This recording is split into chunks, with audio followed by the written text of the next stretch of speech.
Today, Nine and I are back talking more Diablo Immortal Lore. Last episode, we talked about the beginning of the Diablo 2 lore, and we're finishing that up today in episode 6.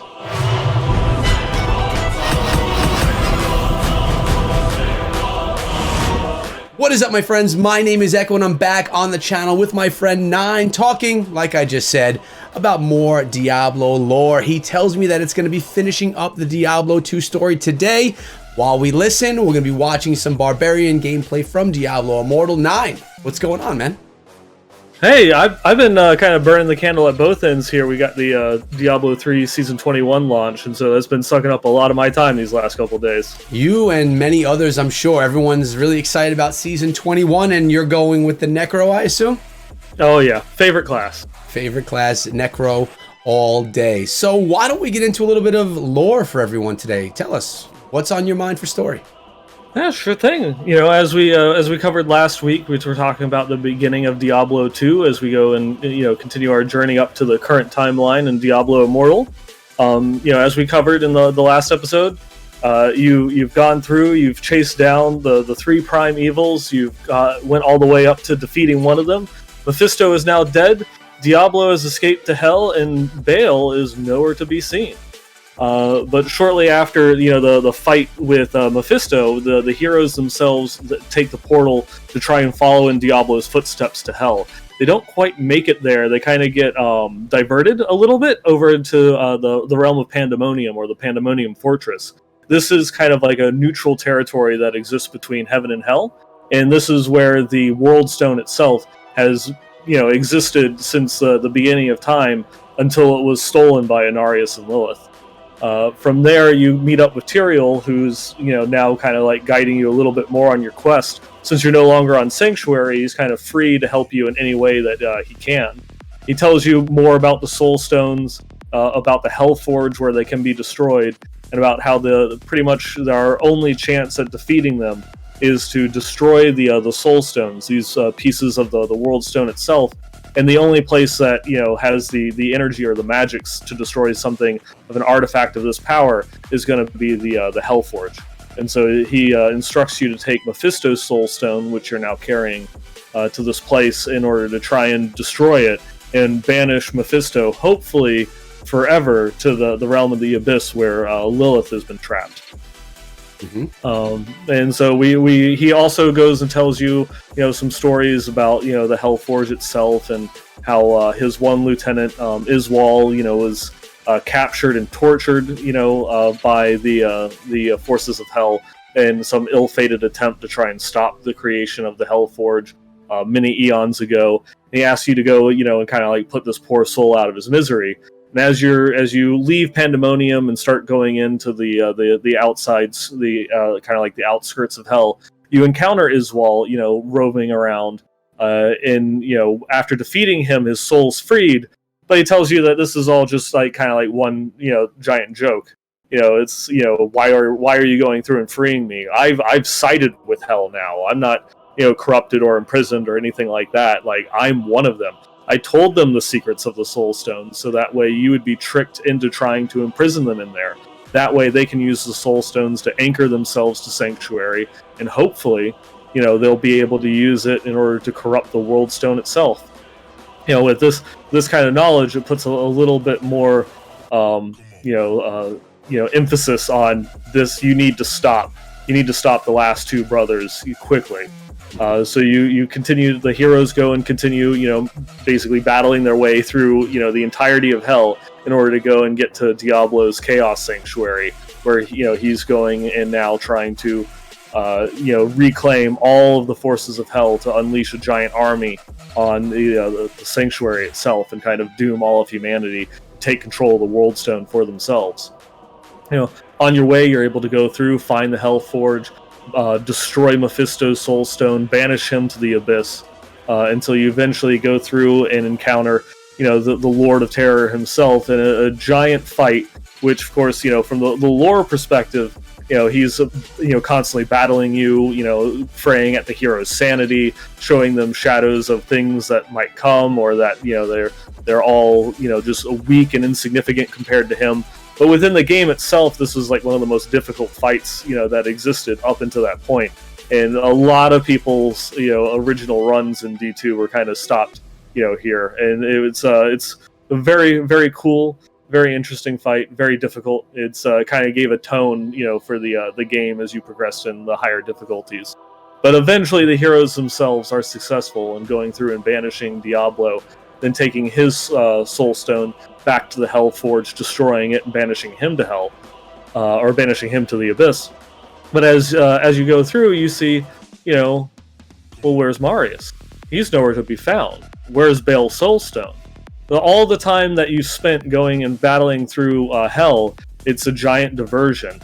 Bale has actually gone through and has hunted down Marius, who's now found himself, locked away in an insane asylum. But then again, who wouldn't be if they're going through and babbling about, forces of hell? I was given a mission by an angel, to go into hell and destroy this crystal and all that. But of course, the idea was that if Bale's soul stone was entrusted to some random person, that they would be able to escape undetected. And Bale then hunted him down to get his soul stone back. And then with possession of that, Bale himself now was able to, fully manifest within the world, kind of fully consume the body of Tal Rasha and, be, an even more powerful entity than what he was before. And now he's going and continuing on the plan that the three brothers originally had, and he's marching on the World Stone, which now within the world of Sanctuary, the World Stone itself is contained in a place called Mount Arreat. It's like a hollow mountain in the northern reaches of the world, and this is the home of the barbarians.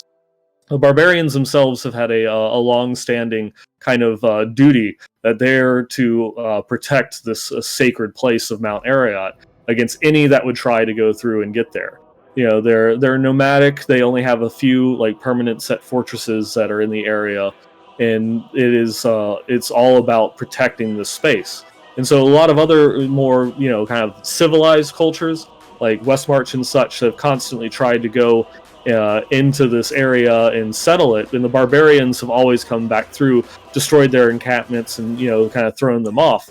And they've always been considered that, it's like, the barbarians are just, they're barbarians. They're, this evil, bloodthirsty people, but they're not. They're very honorable, but they take their charge very seriously. They don't allow anybody in these territories, for whatever reason. And so Bale, is able to go through and sneakily work, his corrupting influences on one of the barbarian elders. And he's given an artifact that allows him to bypass all of the secret wards and all of the tests that would allow him access, into this place called the World Stone Keep, which is the sanctuary of the World Stone. And so while Bale himself is able to go through and bypass that, the heroes themselves aren't so lucky. They have to go through and not only, fight through the wilds, of Mount Arreat itself. They are allied by the barbarians because they're like, well, you're going to go through. Normally, we don't like outsiders, but if you're going to go and stop this, evil demonic force, then by all means, go ahead. But they have to fight through Bale's army, all the other just the natural traps and wards that exist within Mount Arreat itself. And before they're able to progress on and encounter Bale directly, they have to pass, the final trial to get access to the keep to prove that they're worthy in order to see the World Stone. And that is, they have to bypass the trial of the ancients. 3, spirits of the firstborn Nephilim that are guarding this area. And it's a very, difficult encounter. The firstborn Nephilim are some of the most powerful entities that ever have existed. That the world's ever seen, more powerful than angels or demons or anything like that. And you're able to go through and bypass this trial because you yourself, these heroes that that exist in Diablo 2, are kind of budding Nephilim. They're slowly tapping into their own power and becoming and kind of transcending their humanity. And going through, bypassing the trials, getting access to the World Stone Keep, they're now going through and face to face with the Lord of Destruction, Bale himself at his full power. And it's another one of those ones where it's a giant climactic battle, inside of a hollow mountain in front of an artifact from a long dead god, before you're finally able to go and defeat him. But of course, with any good bad tale, you're too late. Bale has already gone through and merged his soul stone with the world stone itself, adding his essence into it. So even though you defeated Bale, his essence, his soul is directly, sucked into the world stone itself, and he's able to go through and start corrupting it. Seeing this happen, Tyrael now, kind of, again, I have to risk it, goes down to Sanctuary and says that, it's like, your job here is done to the heroes of Diablo 2. There's nothing more that you can do. I'll take the rest from here.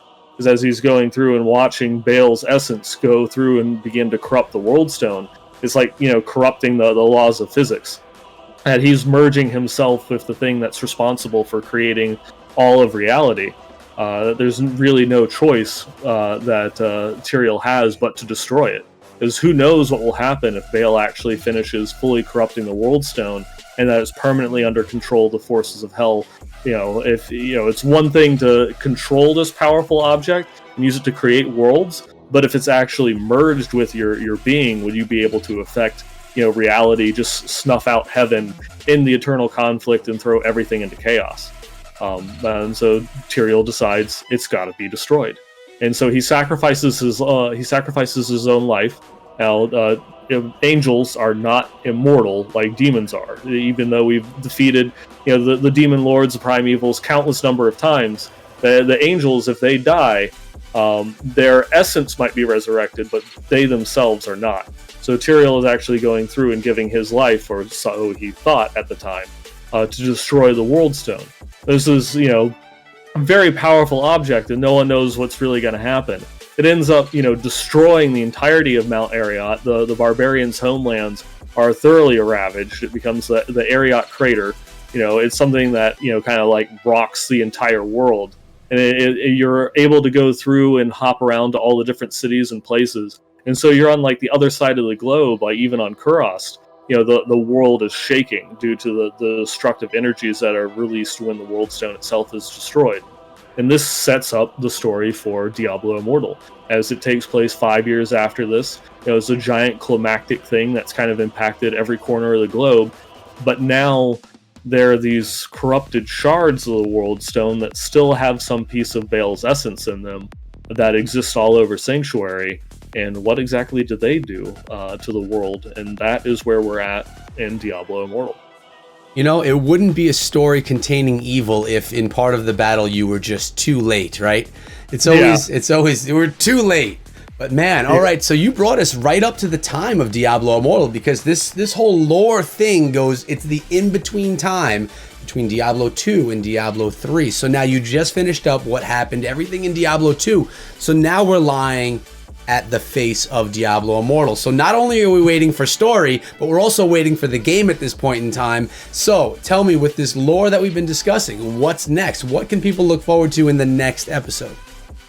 Well, the next episode, we can kind of go through and give a general wrap-up of everything that we know of the Diablo Immortal story itself. Mm-hmm. We kind of have the small basis of what's going to be happening, but also some of the major players, the characters that we're going to be going through and seeing. Because we'll have people like Deckard Cain, Zoltan Kulle making appearances and such. But other ones like Tyrael at this point in time is dead, so we don't expect to see him. But it wouldn't be a Diablo game if it didn't involve the Lord of Terror in some way.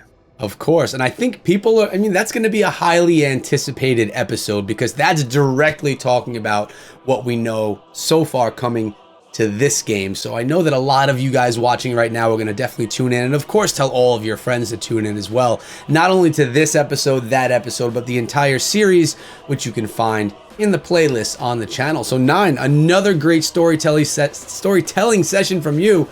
Thanks for coming through, man. Thank you for having me again. I love talking lore any chance that I get, to the point that I have to be told to shut up. I know. Well, I will never tell you to shut up here, but I thank you very much for coming through. Why don't you take a moment, let everyone know where they could find you? You can follow through. The best place to follow me is over on Twitter. I'm at 9ballgamer. That's the German 9 ball gamer on Twitter. I also stream from time to time over at twitch.tv/9ball.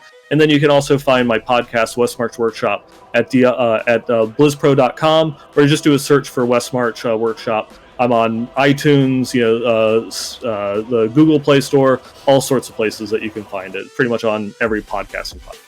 And all of those links are in the description of this video. But guys, thank you so much for coming through and hanging out for another episode of Lore. This is episode 6 in the books. We'll be talking more specifically about Diablo Immortal next week. Make sure you come on through, sub with the bell rung so you don't miss out. Again, 9, thanks for coming through, man. It's always a pleasure. Thanks again for having me. No problem. Take care, guys. Check out these videos before you go, and be good.